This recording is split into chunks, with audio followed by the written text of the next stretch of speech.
මම අද ඔයාලත් එක්ක කතා කරන්න යන්නේ CAPD exchange procedure එකේදී අපිට හම් වෙන විශේෂිත නම් මොනවද කියලා. මෙහිදී ඉස්සෙල්ලාම කතා කරන්නේ CAPD කැතීට එක සම්බන්ධ අපි දැනගත යුතු නම් මොනවද කියලා. අපි හිතමු මේ ඉන්නේ CAPD කැතීට එකක් දාලා තියෙන රෝගියෙක් කියලා.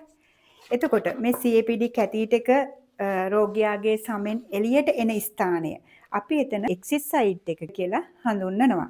එතකොට අපි මේ එක්සිස් සයිඩ් එක නිතරම වහලා තියෙන්නේ මේ සඳහා ගෝස් පේපර් ප්ලාස්ටර් භාවිතා කරලා අපි ඒකේ සැරහුමක් දානවා. අපි ඒකට කියනවා එක්සිස් සයිඩ් ඩ්‍රෙසින් එක කියලා. ඒක දාන්නේ මෙන්න මේ විදිහට ඒක නිතරම දාලා තියෙනවා.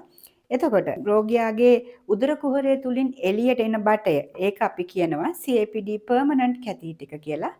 මේ catheter එක අග තියෙනවා යකඩ කොටසක්. මේක ටයිටේනියම් ලෝහයෙන් හදලා තියෙන්නේ. මේ කොටසට අපි කියනවා ටයිටේනියම් ඇඩැප්ට් එක කියලා.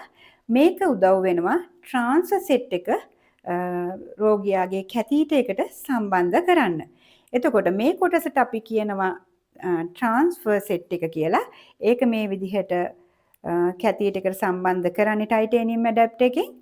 එතකොට මේ ට්‍රාන්ස්සෙට් එකේ අග කොටසේ තියෙනවා විශේෂිත ක්ලෑම්ප් එකක්. ඒක මේන් ක්ලෑම්ප් එක විදිහට අපි හඳුන්වනවා.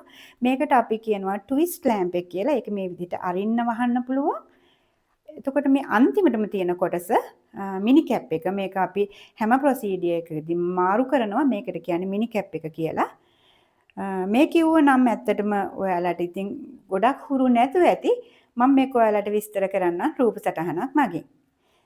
CAPD කැතීටර් එක රෝගියාගේ සමෙන් එළියට එන ස්ථානය එක්සිට් සයිඩ්. ඊළඟට ඒ එක්සිට් සයිඩ් එකේ වටේට දමන ඩ්‍රෙසින් එක එක්සිට් සයිඩ් ඩ්‍රෙසින්. මේ පෙන්වන්නේ CAPD permanent catheter එක. ඊළඟට ටයිටේනියම් ඇඩැප්ට් එක. මේ ටයිටේනියම් ලෝහයෙන් සාදා ඇත ට්‍රාන්ස්ෆර් සෙට් එක කැතීටර් එකට සම්බන්ධ කිරීමට මේ භාවිතා කරයි. ඊළඟට තියෙන සම්පූර්ණ කොටස ට්‍රාන්ස්ෆර් සෙට් එක.